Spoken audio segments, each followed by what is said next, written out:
देखिए, 13 मई 2008 को जयपुर में सीरियल बम ब्लास्ट हुए थे 8 जगहों पर। तब राजस्थान में वसुंधरा जी की सरकार थी।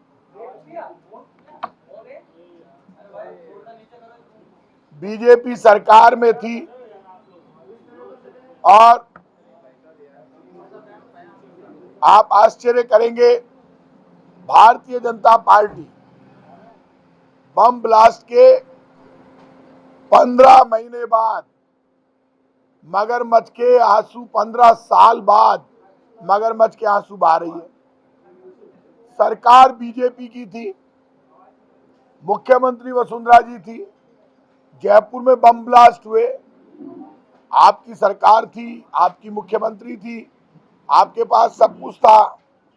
आपको इन बम ब्लास्ट के जो पीड़ित परिवार थे उनके लिए बड़े से बड़ा पैकेज देना चाहिए था, और बम ब्लास्ट के जो दोषी थे उनको फांसी पर चढ़ाने के लिए भारतीय जनता पार्टी की तत्कालीन सरकार को, वसुंधरा जी की सरकार को इतना बढ़िया केस मजबूत बनाना चाहिए था कि एक भी आदमी बरी नहीं होता।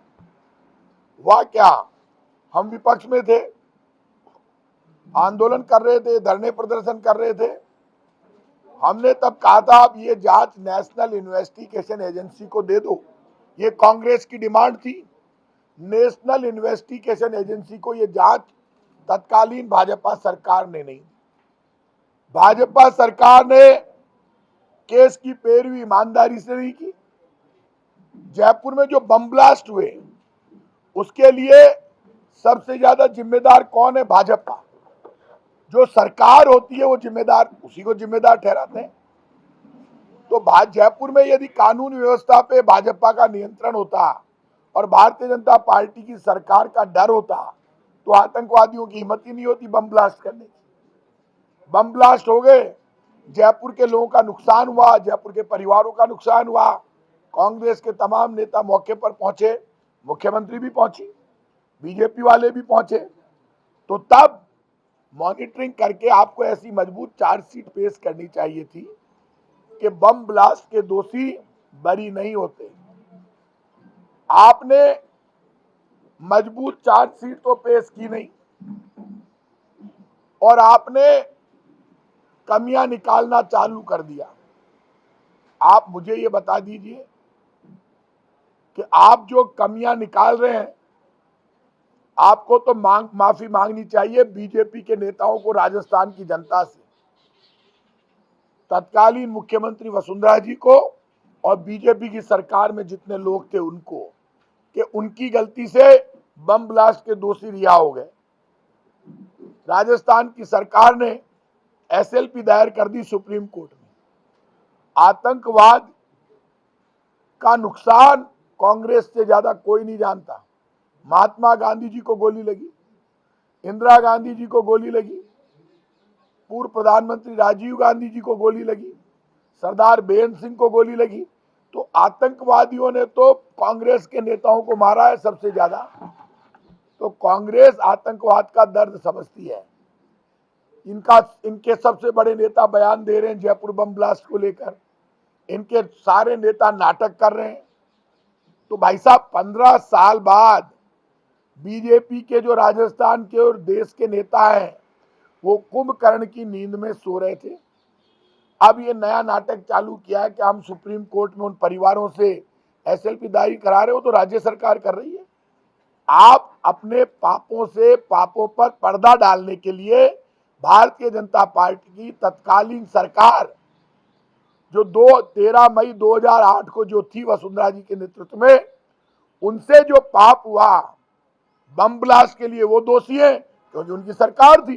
कानून व्यवस्था को मजबूत रखना, आतंकवादियों में डर पैदा करना उनका काम था, उसके लिए आप जिम्मेदार, फिर दोषियों की रिहाई के लिए आप जिम्मेदार। तो बीजेपी वालों, ये महंगाई, गरीबी, बेरोजगारी से, कांग्रेस के महंगाई राहत कैंप से, कांग्रेस के अच्छे बजट से, कांग्रेस की अच्छी योजनाओं से ध्यान हटाने के लिए आप बम ब्लास्ट को लेकर आपके केंद्र के नेता भाषण दे रहे हैं, आप यहाँ पे नाटक कर रहे हो। इनके कुछ नेता दिल्ली में जाकर उन परिवारों को ले जाकर एसएलपी दायर करवा रहे हैं। ये बीजेपी का पॉलिटिकल स्टंट है। भारतीय जनता पार्टी यदि वास्तव में देश में बम ब्लास्ट और आतंकवादियों के खिलाफ सख्त कार्रवाई करना चाहती है तो भारतीय जनता पार्टी को तो लोकसभा में उनका बहुमत है, बिल लाना चाहिए कि जो भी बम ब्लास्ट में और आतंकवादी गतिविधियों में शामिल होगा उसको फांसी पर चढ़ाया जाएगा। लाओ बिल। कांग्रेस तो आतंकवादियों के खिलाफ है। इसलिए मैं आज कह रहा हूं आपसे कि ये जो बम ब्लास्ट को लेकर जिस तरह का नाटक ये लोग कर रहे हैं वो नाटक चलने वाला नहीं है। और बीजेपी के तमाम नेता नाटक करने में मास्टर है। अब चुनाव आ गया, बीजेपी विपक्ष की भूमिका राजस्थान में निभा नहीं पाई, इसलिए बीजेपी के नेता कभी बम ब्लास्ट को लेकर सारा काम करते हैं कि हम ये कर रहे हैं। इसलिए बीजेपी के नेताओं को जयपुर की जनता से माफी मांगनी चाहिए। और मैं ये भी कह दूं कि जयपुर का जो मामला है जिले का, वो मैं पहले ही कह चुका हूं, जयपुर एक रहेगा। कलेक्टर 4 बैठा दे, 8 बैठा दे, एसपी कितने ही बढ़ा दें हम, लेकिन जयपुर का नाम जयपुर रहेगा, दोनों निगम एक रहेंगे। इसलिए बम ब्लास्ट के मुद्दे पर बीजेपी को माफी मांगनी चाहिए। अब आप